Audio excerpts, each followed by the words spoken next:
At one time, there were no public schools in America. Children from wealthy families were educated at home. Most received no formal instruction at all.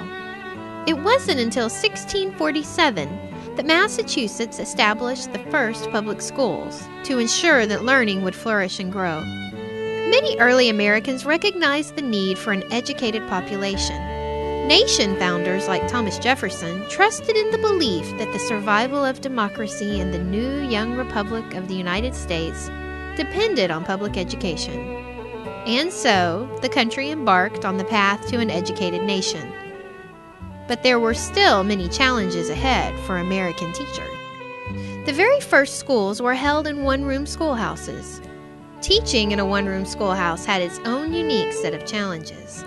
The schools were comprised of one room because they had to be managed by a single teacher. Students from as young as 5 years old, all the way up to 8th grade, were instructed in this one room. And it was the job of the teacher to ensure that every student received instruction on his or her grade level.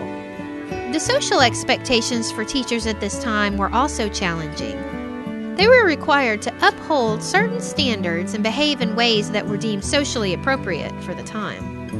For example, male teachers could take 1 evening per week to go courting, and 2 evenings if they went to church regularly. Female teachers were required to stay unmarried, and if they did marry, they would be dismissed. The job did have some perks, though. The teachers who performed their teaching duties faithfully and fulfilled all social expectations for 5 years would be given a pay increase of 25 cents per week.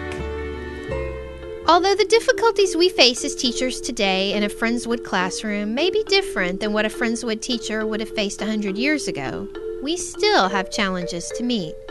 We have the challenge of devoting ourselves to our students so that we may capture their hearts and instill a love of learning in their minds. We have the challenge of being an educational support as well as an emotional support. You may be the only person in a child's life who truly listens and believes in him. And we have to challenge ourselves. Challenge ourselves to ensure that we have had a positive impact on the life of each and every child who leaves our classroom.